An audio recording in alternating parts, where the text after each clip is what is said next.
Hey again, it's Sabrina Moreland at Walter States Library, and I'm going to show you how to use the eBook academic collection to find some really good literary criticism for your American Literature 2 class.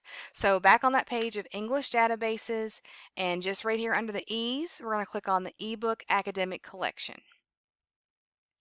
Now in this database, because we're accessing full text ebooks, it's always a good idea just to use the author's last name, or you could maybe, in this case, try to find one of those types of literary criticism.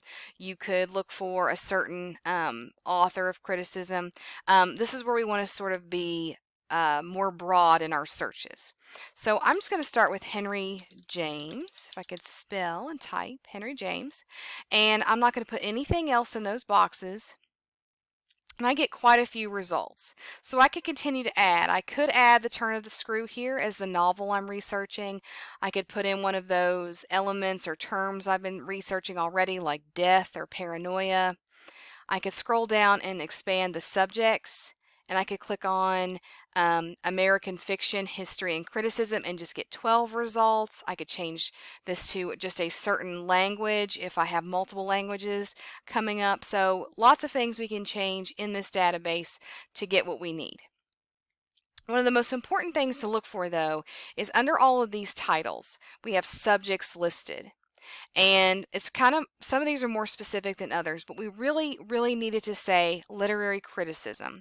That is the type that we are looking for.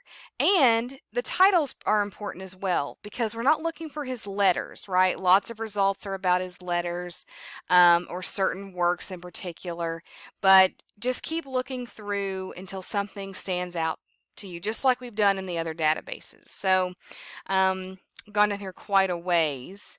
Let's look at this one. So number 25 is Henry James, Oscar Wilde, and Aesthetic Culture. So just like with a lot of our other research, maybe not everything you find, not every book, article, or whatnot is strictly about your author or work. So this one encompasses a lot of different people, it looks like. But I'm going to, Oscar Wilde and Henry James, I'm going to click into this. And any of these that you click into gives you a summary and another step that you need to take to actually get to the full book. So I'm going to click on PDF full text. And when that loads, I have the whole book with images and color and all that good stuff. On the left, there's generally the table of contents, and you can click into these and see if anything relates. So here is The Turn of the Screw. So we know for sure that this broad work discusses the novel I'm researching. But we could also use search within to find specific pages where our terminology appears. So when I click on search within, in quotation marks, I might try the name of my work. So, The Turn of the Screw. I hit enter, and this gives me every page where my term appears. So I could just click on one of these links and it highlights it for me in yellow where it appears. Now, of course, you want to look at how it's used and what context it appears, but it gives you exactly where to see that when you search this. Something else to keep in mind is I had mentioned in another video earlier that different critics are known for writing various things. So I could even try Harold Bloom as someone who's written extensively about various literary figures, and I could see if he appears in here. And his name is in this a lot.